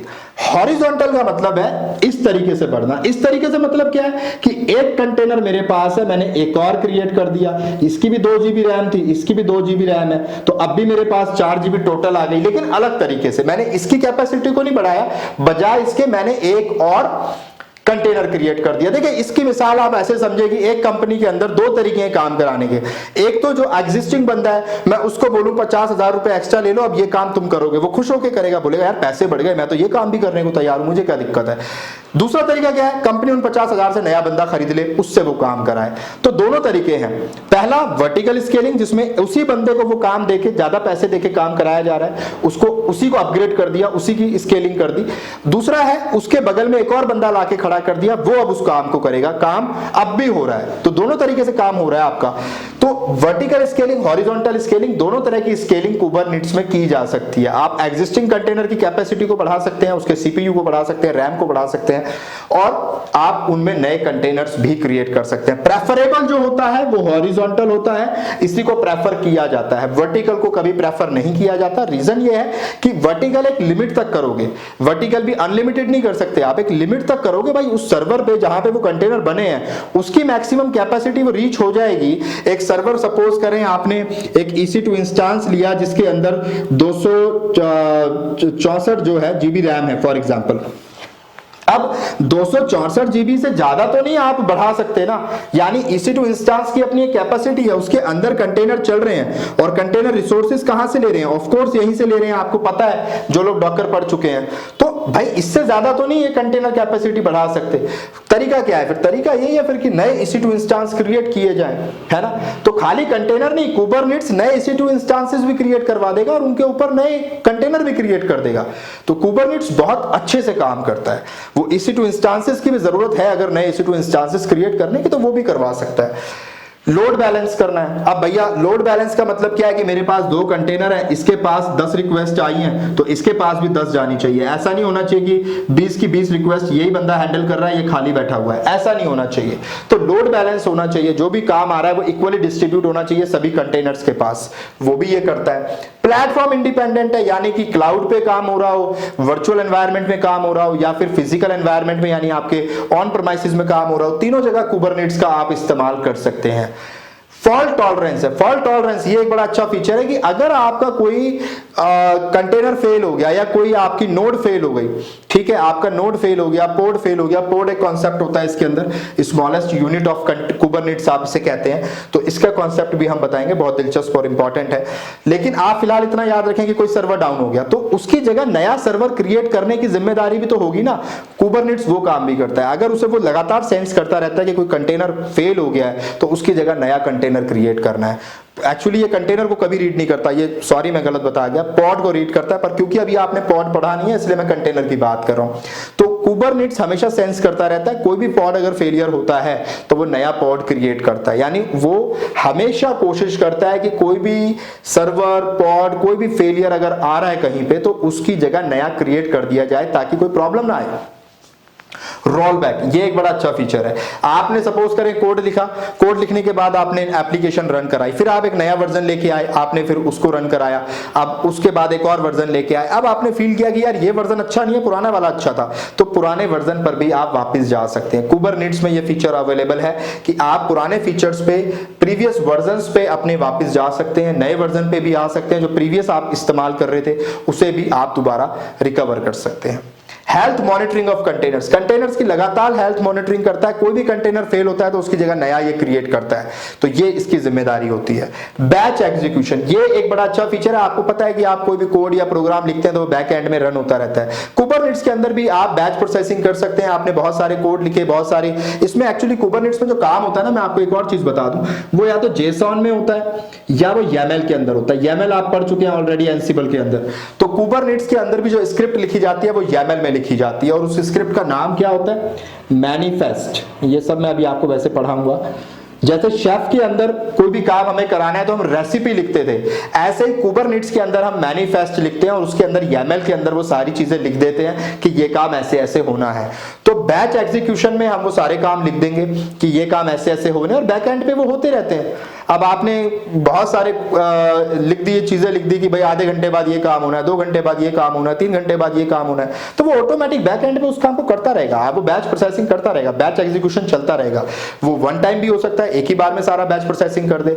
वो सीक्वेंशियल भी हो सकता है कि पहले ये काम होगा उसके बाद ये काम होगा, ये सक्सेसफुल होता है तभी ये काम होना चाहिए, ये अगर सक्सेसफुल नहीं होता है तो वापस ये जाए और इस काम को दोबारा करे। वो सारी चीजें आप कर सकते हैं। पैरेलली कराना चाहते हो सभी काम को, सभी कोड्स को पैरेलली, स्क्रिप्ट्स को रन कराना चाहते हैं, रीड कराना चाहते हैं, वो भी आप कर सकते हैं। तो कुबरनेटिस में कुल मिला के बहुत कुछ है, बहुत सारे फीचर्स है इसके दिलचस्प। अभी तक मैं बुनियादी थ्योरी आपको सिर्फ इसलिए पढ़ा रहा हूं ताकि आपकी बुनियाद मजबूत हो जाए। जो टेक्निकल लोग हैं, जो नॉन टेक्निकल लोग हैं, आप सभी को एक बराबर लेवल पे लेके आना मेरा मकसद है। नॉन टेक्निकल लोगों के लिए मैं ज्यादा कंसर्न इसलिए रहता हूं, ज्यादा परेशान इसलिए रहता हूं क्योंकि आज के इस भाग दौड़ के जमाने में जहां आईटी इंडस्ट्री इतनी तेजी से ग्रो कर रही है, इतनी तेजी से चेंज हो रही है, वो शायद अपने आप को ऐसा समझते हैं कि यार हम नहीं इस फील्ड में आ सकते। क्यों नहीं आ सकते यार, आप आ सकते हो, भूपिंदर राजपूत जिंदा है, डोंट वरी। तो मेरा ना मकसद उनके लिए, मैं बड़ा फिक्रमंद रहता हूं, आप यकीन माने उनके लिए। तो मैं ये चाहता हूं कि वो लोग भी कुबरनेटिस को समझ सकें, और मैं गारंटी दे रहा हूं आप मेरे कुबरनेटिस के सारे लेक्चर देखने के बाद आपको खुद को कॉन्फिडेंस आ जाएगा, इंटरव्यू में आप जबरदस्त आंसर करेंगे, कोई दिक्कत नहीं है। तो इसके बाद अब आगे की बात कर लेते हैं। इससे पहले कि हम आगे बढ़ें और ये जाने कि कुबरनेटिस का आर्किटेक्चर कैसा होता है, कुबरनेटिस के अंदर क्या क्या कंपोनेंट्स होते हैं, उससे पहले ये जानना भी जरूरी है कि मार्केट के अंदर जो इसका कॉम्बिनेटर है डॉकर स्वार्म, उससे ये कैसे बेहतर है या दोनों के बीच में क्या डिफरेंसेस हैं। क्योंकि बहुत सारे लोगों के मन में ये भी ख्याल आ रहा होगा कि सर डॉकर स्वार्म भी हमें पढ़ना पड़ेगा या उसको भी जानना जरूरी है क्या। कोई जरूरी नहीं है, क्योंकि मार्केट में ये यूज ही बहुत कम होता है, मैक्सिमम जगह कुबरनेटिस इस्तेमाल होता है। वजह क्या है, वो रीजंस यहाँ पे लिखे हुए हैं। आप अब वन बाय वन हम वो डिफरेंसेस को चेक कर लेते हैं। जैसे कि पहला डिफरेंस है इंस्टॉलेशन एंड क्लस्टर कॉन्फ़िगरेशन। अगर उसकी बात की जाए तो ऑफ कोर्स कुबरनेटिस के अंदर ये थोड़ा सा कॉम्प्लिकेटेड टास्क है, इतना मुश्किल नहीं है, आसान सब कुछ है, बट डॉकर के कंपैरिजन में नो डाउट ये थोड़ा सा कॉम्प्लिकेटेड होता है। लेकिन क्योंकि फीचर्स बहुत ज्यादा है, बेनिफिट्स बहुत ज्यादा है, इसीलिए सारी की सारी मार्केट कुबरनेटिस को इस्तेमाल करना चाहती है। नहीं तो ये मैं आपको बता दूं कि डॉकर स्वार्म को इस्तेमाल करना बहुत ही इंटरेस्टिंग और बहुत ही इजी है, पर क्योंकि मार्केट की डिमांड नहीं है तो हमें वो पढ़ने की जरूरत नहीं है। Second thing, support. सपोर्ट की बात करें तो यहां ज्यादा बेनिफिट है कुबरनेटिस के पास। Kubernetes can work with almost all container types, चाहे वो रॉकेट हो, चाहे वो डॉकर हो, चाहे कंटेनर डी हो। जो भी टूल आते हैं, जो भी चीजें आती है मार्केट में कंटेनराइजेशन के लिए, उन सब पे कुबरनेटिस इस्तेमाल किया जा सकता है। लेकिन दूसरी तरफ डॉकर स्वार्म सिर्फ और सिर्फ डॉकर के लिए इस्तेमाल किया जा सकता है, जो इसको लिमिटेड कर देता है, इसके यूज को लिमिटेड कर देता है। है कि ये और किसी कंटेनराइजेशन टूल के साथ इस्तेमाल ही नहीं हो सकता। तो यहां कहीं ना कहीं डॉकर स्वाम अपने आप को मार्केट में पीछे कर लेता है इस वजह से। तीसरी बात, GUI की अगर बात करें तो यहां GUI अवेलेबल होता है। आप अगर चाहें तो आप कुबरनीट्स का GUI भी देख सकते हैं, क्या चीजें कैसे हो रही हैं वो आपको वहां ग्राफिकल यूजर इंटरफेस के फॉर्म में दिख जाएंगी। GUI का मतलब क्या होता है, जो नॉन टेक्निकल है मैं बता दूं, जिसे आप देख सकते हैं। जैसे लिनक्स के अंदर सारा काम कमांड पे होता है पर विंडो में दिख जाता है। आप जाते हैं, माउस से क्लिक करते हैं, राइट क्लिक करते हैं, उसको ड्रैग करते हैं, कॉपी करना है, राइट क्लिक करके कॉपी करना है, यानी प्रोग्रामिंग की जरूरत नहीं है, देखा और क्लिक किया और काम हो गया, उसे कहते हैं GUI। समझ आ रही है बात? तो यहां पे GUI अवेलेबल है, जबकि डॉगर स्वाम के पास अवेलेबल नहीं है। उसके बाद अगर हम बात करें डेटा वॉल्यूम्स की, ये एक इंपॉर्टेंट पॉइंट है डेटा वॉल्यूम्स के रिगार्डिंग में। Only shared with containers in same pod, ये बड़ा इंपॉर्टेंट है कुबरनेट्स के केस में कि जो वॉल्यूम्स हैं वो पॉड के अंदर शेयर की जा सकती हैं। पॉड क्या होता है, कुबरनेट के अंदर जो एक यूनिट होती है, एक सबसे छोटी आप चीज कह लें, जैसे कि हमारे केस में, इंसानों के केस में शायद सबसे छोटी चीज सेल होती है ना, ऐसे बायोलॉजी में पढ़ाते थे। या आप कहें कि सबसे बुनियादी चीज जो होती है, ठीक है, जैसे कि अगर अंग्रेजी सीखनी है तो सबसे बेसिक चीज क्या है, आपको अल्फाबेट्स आने चाहिए, ABCD। ऐसे ही कुबरनेट्स के अंदर सबसे बेसिक यूनिट जो होती है उसे पोड कहते हैं। ठीक है, जैसे डॉकर के अंदर सबसे बेसिक यूनिट क्या है, कंटेनर है, कंटेनर में ही सारा काम हो रहा है, डॉकर में कंटेनर। ऐसे ही कुबरनेट्स में पॉड क्रिएट किए जाते हैं। ठीक है, कुबरनेट्स कंटेनर को डायरेक्टली मैनेज नहीं करता, वो कहता है मेरे हिसाब से काम होगा, पहले मैं पॉड बनाऊंगा, पॉड के अंदर कंटेनर बनेगा, ऐसे नहीं कंटेनर को मैं कंट्रोल करूंगा। तो कुबरनेट्स कभी कंटेनर्स को डायरेक्टली कंट्रोल नहीं करता, कभी डायरेक्टली इंफॉर्मेशन नहीं भेजता, उसे इवन पता भी नहीं होता किस कंटेनर में क्या है, उसकी इंफॉर्मेशन क्या है, उसको IP एड्रेस क्या है, वो IP एड्रेस कंटेनर्स को नहीं देता, पॉड को देता है। ये बहुत इंपॉर्टेंट बात मैं आपको बता रहा हूं। तो अब यहां पे कुबरनेट्स के केस में only shared with containers in the same pod, अगर सेम पॉड के अंदर 4 कंटेनर पड़े हुए हैं तो वो तो आपस में डेटा वॉल्यूम शेयर कर सकते हैं, लेकिन 2 पॉड अगर हैं और दोनों पॉड में एक एक कंटेनर फॉर एग्जांपल है तो वो आपस में डेटा वॉल्यूम शेयर नहीं कर सकते। जबकि डॉकर स्वाम के केस में वो शेयर कर सकते हैं किसी भी दूसरे कंटेनर के साथ, क्योंकि वहां पॉड का कॉन्सेप्ट ही नहीं है। तो पॉड का कॉन्सेप्ट थोड़ी देर में क्लियर हो जाएगा, परेशान होने की जरूरत नहीं है। अपडेट्स एंड रोल बैक की बात मैं आपको बता चुका हूं, फीचर्स में भी तो वही यहां लिखा है, process scheduling to maintain services while updating. यहां पे आप अपडेट भी कर सकते हैं और उसके साथ साथ उसी टाइम पे आप कोई नया काम भी बैक एंड पे चला सकते हैं, कोई बैच प्रोसेस चला सकते हैं, शेड्यूलिंग कर सकते हैं, सब कुछ कर सकते हैं। यहां पे प्रोग्रेसिव अपडेट्स होते हैं and service health monitoring through out the update. यहां पे अपडेट चलते रहते हैं और जो हेल्थ मॉनिटरिंग है वो भी आपकी उसके अकॉर्डिंग होती है। एक बार अपडेट आएगा तब हेल्थ मॉनिटरिंग वो करेगा, हर टाइम नहीं करता रहता, अपडेट्स के अकॉर्डिंग करता है। अगर उसे अपडेट आ रहा है कि ये कंटेनर डाउन हो गया तब वो करेगा, ठीक है, या कुछ और इंफॉर्मेशन उसे आ रही है। चलिए छोड़े उस बात को। ऑटो स्केलिंग यहां अवेलेबल है कुबरनेट्स के अंदर, और वो भी दोनों तरीके की, वर्टिकल और हॉरिजॉन्टल, जबकि डॉकर स्वाम में ऑटो स्केलिंग अवेलेबल नहीं है। ये ध्यान रखने वाली बात है। तीसरी बात, लास्ट बात, लॉगिंग एंड मॉनिटरिंग के लिए कुबरनेट्स के पास खुद का इनबिल्ट टूल होता है, अपना खुद का इनबिल्ट टूल है। कुबरनेट्स के पास ऐसे टूल्स अवेलेबल हैं जिनकी हेल्प से वो मॉनिटरिंग कर सकता है। पर अगर आपको डॉकर स्वाम में मॉनिटरिंग करानी है तो आपको जो अलग टूल्स होते हैं, चाहे फिर वो स्प्लंक हो या कोई और हो, उनकी हेल्प से ही आपको मॉनिटरिंग करनी पड़ेगी। डॉकर स्वाम के पास खुद का इनबिल्ट टूल नहीं हो सकता। तो अगर आप डिफरेंसेस को ध्यान से देखें तो आई होप आपको समझ आ गया होगा कि कुबरनेट्स क्यों मार्केट को लीड कर रहा है। इतने सारे अच्छे फीचर्स हैं इन कंपैरिजन टू डॉकर स्वाम। तीसरा एक और मार्केट में इंपॉर्टेंट टूल है, हालांकि उसका मार्केट शेयर बहुत कम है, बट फिर भी अपाचे का एक टूल आता है मार्केट में, इसका नाम है अपाचे मैराथन। तो ये भी टूल जो है, आपको नाम याद रखना है, अपाचे मैराथन।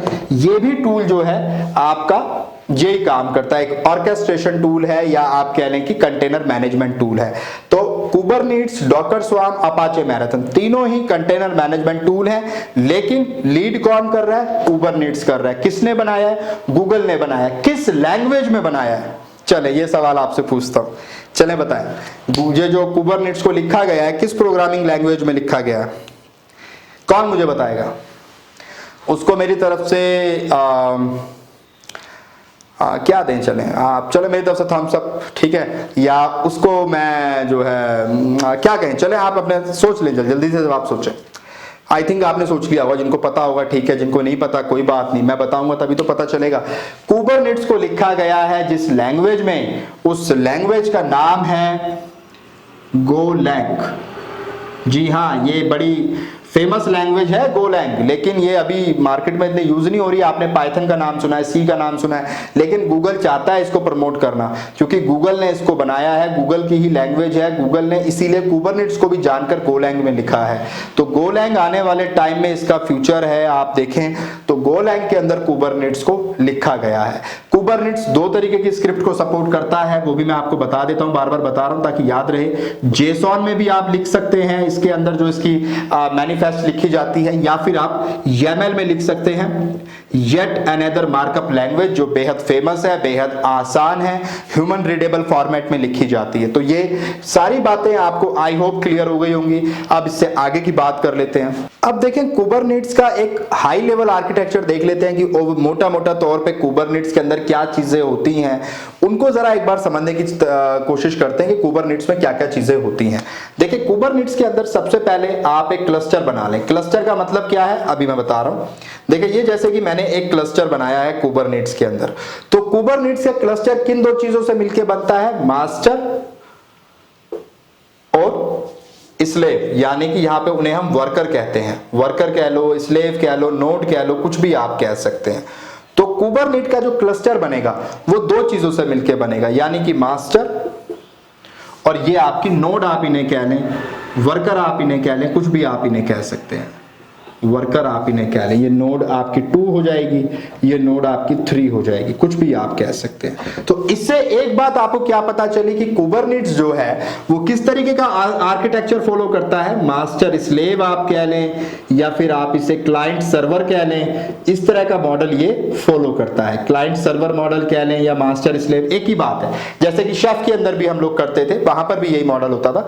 एक मास्टर होगा, वो बाकी को कंट्रोल करेगा। तो ये मास्टर नोड मेरी ये है, मास्टर ये बंदा है, ये भी काइंड ऑफ सर्वर है जहां पे हमारा कुबरनेट्स इंस्टॉल होगा, जहां पे मेन चीजें कुबरनेट्स की इंस्टॉल होंगी, हमारा एपीआई सर्वर पड़ा होगा कुबरनेट्स का, तो वो कंट्रोल करेगा इन नोड्स को। ये भी अपने आप में सर्वर है।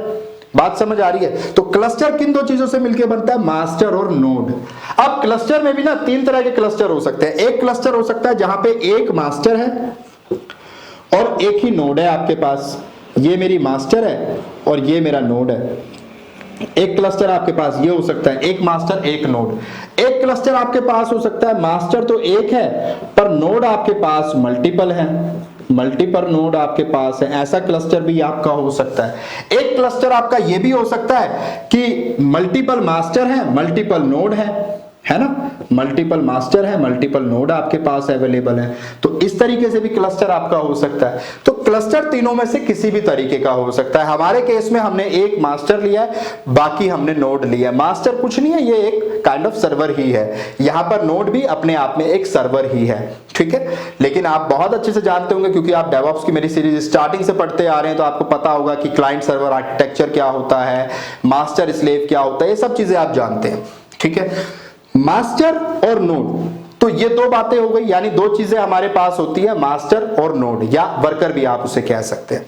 इस नोड के अंदर हम क्रिएट करते हैं कुबरनेट्स की बेसिक यूनिट, जिसको हम कहते हैं पॉड, POD पॉड। तो ये पॉड हम क्रिएट करते हैं।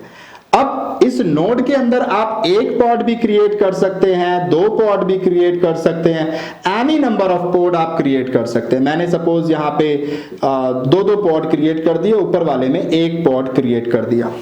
पॉड वो स्मॉलेस्ट यूनिट है कुबरनेट की जिसपे कुबरनेट काम करता है या जिसे कंट्रोल करता है। कुबरनेट कभी भी कंटेनर्स को रीड नहीं करता, कंटेनर्स पे काम नहीं करता, वो पॉड पे काम करता है। वो कहता है मैं जो कुछ करूंगा मैं पॉड से बात करूंगा, तुमसे बात नहीं करूंगा। कंटेनर के साथ उसकी लड़ाई है इस बात को लेके, वो कहता है मैं नहीं तुमसे बात करता, तुम जाहिल आदमी हो, मैं पॉड से बात करूंगा। अब पॉड से वो बात क्यों करता है, क्योंकि देखिए जरूरी नहीं है कि यहाँ पे डॉकर का कंटेनर पड़ा हो, किसी और कंटेनराइजेशन टूल का कंटेनर भी पड़ा हो सकता है, और सबकी सेटिंग अलग अलग होती है। डॉकर में कंटेनर्स कुछ अलग तरीके की कॉन्फ़िगरेशन होती है, उसकी कुछ मेटा डेटा होता है, जबकि आप किसी और कंटेनराइजेशन टूल की बात करें तो उसका मेटा डेटा अलग होता है, जिसे रीड करने में परेशानी आ सकती है इसको। तो ये कहता है भाई मैं अलग अलग टाइप के कंटेनर से बात नहीं करूंगा, मैं तो अपने पॉड से बात करूंगा, और पॉड बात करे कंटेनर से, वो अपने आप देखे कैसे बात करनी है। तो नोड के अंदर पोड क्रिएट हो गए, पॉड के अंदर आप क्रिएट करते हो कंटेनर्स, यानी जो कंटेनर रखे जाते हैं, बनाए जाते हैं, वो मेरे रखे जाते हैं यहां पे। कंटेनर को सी से मैं रिप्रेजेंट कर रहा हूं, तो ये कंटेनर जो है ये पॉड के अंदर बनाए जाते हैं। अब आपने कंटेनर बना दिए, ठीक है। जनरली आप याद रखिएगा, एक पॉड के अंदर वैसे जनरली हम एक कंटेनर लेते हैं, लेकिन एक से ज्यादा कंटेनर भी एक पॉड में क्रिएट किए जा सकते हैं। एक से ज्यादा पॉड जो है वो एक नोड के अंदर क्रिएट किए जा सकते हैं, और एक से ज्यादा नोड एक क्लस्टर में क्रिएट की जा सकती है। ये बात आई होप समझ आ गई होगी, नहीं आई है तो वीडियो को 10 सेकंड पीछे करें, दोबारा उस बात को सुने, बात आपको समझ आ जाएगी, ठीक है। तो अब यहां पे मैंने कंटेनर क्रिएट कर दिए। अब कंटेनर के अंदर ही तो मेरी एप्लीकेशन चल रही है, जो कंटेनर मैंने बनाए हैं उन्हीं में तो मेरी एप्लीकेशन रन कर रही है। बात समझ आ रही है? यानी ये मेरा ओवरऑल आर्किटेक्चर है। अब मेरा मास्टर इनको कंट्रोल कर रहा है। कंट्रोल कैसे करता है, क्या क्या वो चीजें होती हैं, वो मैं अभी और डिटेल में जब जाऊंगा तब बताऊंगा, लेकिन फिलहाल आपको एक ओवरव्यू दे रहा हूं कि कुबरनेटिस के अंदर मास्टर होता है, मास्टर इन नोड्स को कंट्रोल करता है, नोड्स के अंदर पॉड होते हैं। पॉड ये एक भी हो सकते हैं, दो भी हो सकते हैं, 5, 10, 15, जितनी नोड की कैपेसिटी है उतने पॉड आप क्रिएट कर सकते हैं, और कंटेनर उन पॉड के अंदर क्रिएट किए जाते हैं। जनरली एक पॉड में एक कंटेनर क्रिएट किया जाता है, लेकिन एक से ज्यादा क्रिएट किए जा सकते हैं, कोई लिमिटेशन नहीं है। ऐसे ही एक नोड के अंदर कितने भी पॉड बनाए जा सकते हैं। एक क्लस्टर के अंदर, ये जो क्लस्टर है मेरा, ये जो पूरा बक्सा है ये क्लस्टर है, एक क्लस्टर के अंदर कितने भी नोड बनाए जा सकते हैं। बात समझ आ रही है? अगर मैं इसको और आसान तरीके से बताऊं तो आप ऐसा समझें कि सबसे पहले मेरे पास क्लस्टर होता है। बात समझिए, सबसे पहले क्लस्टर होता है, क्लस्टर के अंदर मेरे पास क्या होता है, क्लस्टर के अंदर मेरे पास नोड होता है।